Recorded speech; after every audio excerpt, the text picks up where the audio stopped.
و تعالیٰ نے یہ فرمایا کہ قد افلح من تزکا، فلاح اس کو ملے گی یا فلاح اس نے پائی جس نے پاکیزگی اختیار کی، یعنی دنیا اور آخرت دونوں میں صلاح و فلاح، کامیابی اسی شخص کو مل سکتی ہے کہ جو پاکیزگی اختیار کرے۔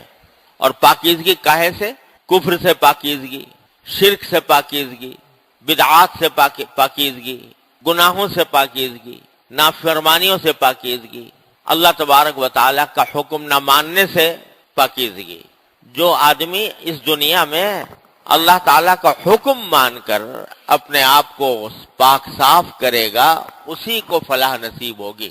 تو تزکا کا لفظ یعنی پاکیزگی حاصل کرنے کا لفظ بڑا جامع اور بڑا شامل لفظ ہے، ہر قسم کی پاکیزگی۔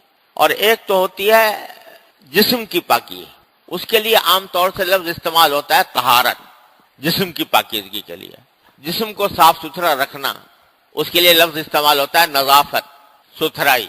اور دل کی پاکیزگی اور نفسانی خواہشات کی پاکیزگی، اس کے لیے لفظ آتا ہے تزکیہ۔ تو یہاں ذکر ہے نفس کی اور دل کی پاکیزگی کا، کیونکہ جب دل پاکیزہ ہوتا ہے تو انسان اللہ تعالیٰ کا ہر حکم ماننے کو تیار ہوتا ہے، اپنے آپ کو آمادہ کرتا ہے کہ اللہ تعالیٰ کا ہر حکم مانے۔ جب ہر حکم ماننے کے لیے تیار ہو جاتا ہے تو پھر جسم کی پاکیزگی بھی حاصل ہو جاتی ہے، کیونکہ اللہ کا حکم ہے کہ جسم کو پاک رکھو، اور اس سے صفائی ستھرائی بھی حاصل ہو جاتی ہے، اس واسطے کہ اللہ اور اللہ کے رسول صلی اللہ علیہ وسلم نے صاف ستھرا رہنے کی بھی تلقین فرمائی ہے۔ اور پھر جو نفسانی پاکیزگی ہے یعنی کفر سے علیحدگی، بدعات سے علیحدگی، شرک سے علیحدگی اور گناہوں اور نافرمانیوں سے علیحدگی، یہ بھی اس میں داخل ہو جاتی ہے۔ یہ سب چیزوں کو شامل ہے لفظ تزکا۔ فلاح اسی کو ملے گی، اور دو لفظوں میں اگر کہیں تو فلاح اس کو ملے گی جو اللہ کا تابع دار ہو کر زندگی گزارے، بس یہی پاکیزگی ہے، اللہ کا تابع دار ہو کر زندگی گزارے۔ کام بھی دل میں، کام بھی وہ کرے جو اللہ کی مرضی کے مطابق ہو، اور دل میں ارادے بھی وہ پیدا کرے کہ جو اللہ کی مرضی کے مطابق ہوں۔ ان خواہشات کو، دل کی ان خواہشات کو دبائے جو اللہ کی مرضی کے خلاف ہیں، اور ان خواہشات کو اوپر لائے اور ان پر عمل کرے جو اللہ تعالیٰ کی رضا کے مطابق ہو۔ یہ خلاصہ ہے تزکا کا۔ اب اس کو حاصل کیسے کیا جائے اس پاکیزگی کو؟ اس کے لیے اللہ تبارک و تعالیٰ نے دو طریقے بتائے ہیں مختصر، اور ایک رکاوٹ کا ذکر کیا ہے جو اس پاکیزگی کو حاصل کرنے میں جو چیز رکاوٹ بن جاتی ہے اس رکاوٹ کا ذکر فرمایا، اس رکاوٹ کو دور کرنے کی ضرورت ہے۔ دو طریقے تو یہ بیان فرمائے کہ وَذَكَرَ اسْمَ رَبِّهِ، پہلا طریقہ پاکیزگی حاصل کرنے کا، دل کی پاکیزگی حاصل کرنے کا ایک طریقہ یہ ہے، ایک راستہ یہ ہے کہ اپنے پروردگار کا ذکر کرے، اپنے پروردگار کی یاد دل میں بٹھائے، اللہ تبارک و تعالیٰ کے ذکر کی کثرت کرے۔ ذکر اسم ربہ، اپنے پروردگار کے نام کا ذکر کرے۔ اور اگر دیکھو تو اگر کسی آدمی کے دل میں اللہ تبارک و تعالیٰ کی یاد بس جائے، اس کا ذکر زبان پر ہو، خیال دل میں ہو، تو یہ خیال اور یہ ذکر انسان کو ہر طرح کی برائیوں سے، ہر طرح کے گناہوں سے، ہر طرح کی نافرمانیوں سے بچائے گا۔ چور چوری کیوں کرتا ہے؟ اس لیے کرتا ہے کہ اللہ کو بھول گیا۔ اللہ بچائے، بدکاری کرنے والا بدکاری کیوں کرتا ہے؟ اس لیے کرتا ہے کہ اللہ تعالیٰ کو بھول گیا۔ دھوکہ دینے والا کیوں دھوکہ دیتا ہے؟ اس واسطے کہ اس نے اللہ تبارک و تعالیٰ کو بلا رکھا ہے۔ اگر اللہ کی یاد ہوتی دل میں تو وہ کبھی بھی کسی نافرمانی پر آمادہ نہ ہوتا۔ حضرت عبداللہ بن عمر رضی اللہ تعالیٰ عنہ کا یہ واقعہ منقول ہے کہ وہ کہیں کسی چرواہے سے، انہوں نے سفر کے دوران چرواہے سے کہا کہ تم مجھے بکری میں اس کا دودھ دے دو، میں مسافر ہوں۔ تو اس پر چرواہے نے کہا کہ بکری اگر میری ہوتی تو میں ضرور دے دیتا، لیکن یہ بکری میرے پاس امانت ہے، کسی نے مجھے چرانے کے لیے دی ہوئی ہے، میں اس کا مالک نہیں ہوں، اس کے دودھ کا مالک بھی نہیں ہوں، اس کی اجازت کے بغیر میں دے نہیں سکتا، معذرت خواہ ہوں۔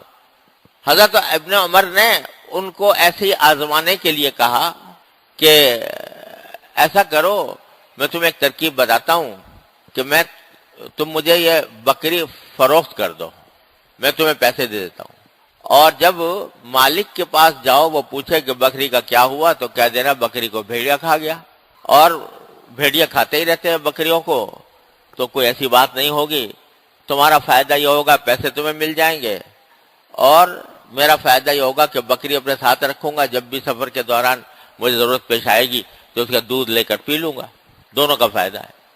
اس نے عبداللہ بن عمر کو یہ کہتے ہوئے سنا تو بے ساختہ اس کی زبان پر جو لفظ آیا وہ یہ کہ یا ھذا فأین اللہ، یہ تم جو بات مجھے بتا رہے ہو یہ میں کر تو لوں یہاں جنگل میں تنہائی میں، لیکن اللہ میاں کہاں گیا، اللہ کہاں گیا؟ اس وقت حضرت عبداللہ بن عمر نے کہا جب تک تیرے جیسے انسان اس دنیا میں موجود ہے انشاءاللہ کوئی کسی کا حق نہیں مار سکتا۔ تو یہ حق جو مارتے ہیں لوگ دوسرے کا، وہ کیوں مارتے ہیں؟ اس لیے کہ خدا کی کے سامنے ہونے کا احساس دل سے ختم ہو گیا۔ تو ذکر اللہ تبارک و تعالیٰ کا ذکر وہ چیز ہے جو انسان کے دل میں اللہ تعالیٰ کی یاد بٹھاتی ہے، اللہ تعالیٰ کے سامنے پیش ہونے کا احساس تازہ کرتی ہے کہ ایک دن مجھے اللہ کے سامنے پیش ہونا ہے۔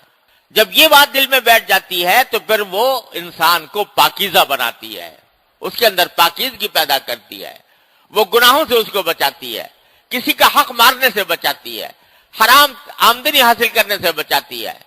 تو ذکر اسم ربہ کہہ کر اللہ تبارک و تعالیٰ نے ایک طریقہ یہ بتایا پاکیزہ ہونے کا کہ اللہ کا ذکر کثرت سے کیا کرو، چلتے پھرتے اٹھتے بیٹھتے اللہ تبارک و تعالیٰ کا نام لو۔ آج دیکھو ہم اگر سوچیں تو ہر وقت دل و دماغ پر کچھ نہ کچھ خیالات مسلط رہتے ہیں، بعض ایسے ہیں کہ جن کی تو فوری ضرورت ہوتی ہے، بھئی کہیں جانا ہے تو دیکھنا ہے بھئی کون سی سواری میں بیٹھوں، کیا کروں، کوئی اپنے گھر والوں کے لیے کوئی سودا لانا ہے تو آدمی سوچتا ہے، ضرورت کی بات سوچتا ہے، لیکن اکثر اوقات وہ باتیں دماغ میں گھومتی رہتی ہیں جن کی فوری کوئی ضرورت نہیں۔ خیالات کا ایک طوفان ہے جو چل رہا ہے، مسلسل چل رہا ہے، وہ خیالات کا ایک طوفان سے کوئی کسی انسان کا دماغ خالی نہیں ہر وقت۔ اور اگر سوچو وہ جو خیالات آ رہے ہیں ان سے کچھ فائدہ پہنچ رہا ہے؟ اکثر و بیشتر وہ ہوں گے ایسے خیالات جن سے فائدہ کچھ نہیں، ویسے ہی دماغ کے اوپر چکی چل رہی ہے خیالات کی۔ اگر اس خیالات کی رو کا رخ اللہ تعالیٰ کی طرف موڑ دو، اللہ تعالیٰ نے مجھے یہ نعمت عطا فرمائی، اللہ تعالیٰ نے مجھے یہ کرم کام کرا دیا، اللہ تبارک و تعالیٰ نے مجھے یہ فائدہ پہنچا دیا، اس خیالات کا رخ اللہ تبارک و تعالیٰ کی طرف موڑ دو، اور جو اگر کوئی حاجت پیش آتی ہے دل ہی دل میں اللہ تبارک و تعالیٰ سے مانگتے رہو، اللہ تبارک و تعالیٰ کی طرف دھیان رکھو، تو ایک اللہ تعالیٰ کی نعمتوں کا شکر اور ایک اپنی حاجتیں اللہ تبارک و تعالیٰ کے سامنے پیش کرنا، یہ دن رات کا مشغلہ بن جائے، پھر دیکھو کیا سے کیا ہوتا ہے۔ تو اس وقت اللہ تبارک و تعالیٰ کی یاد اور اس کا ذکر دل میں بس جائے گا۔ جب وہ دل میں بس گیا تو وہ تمہیں گناہوں سے بھی روکے گا، تمہیں معصیتوں سے بھی روکے گا، کسی کا حق مارنے سے بھی روکے گا، اللہ تعالیٰ کے سامنے پیش ہونے کا احساس دل میں جاگزین کرے گا۔ یہ طریقہ بتلایا ذکر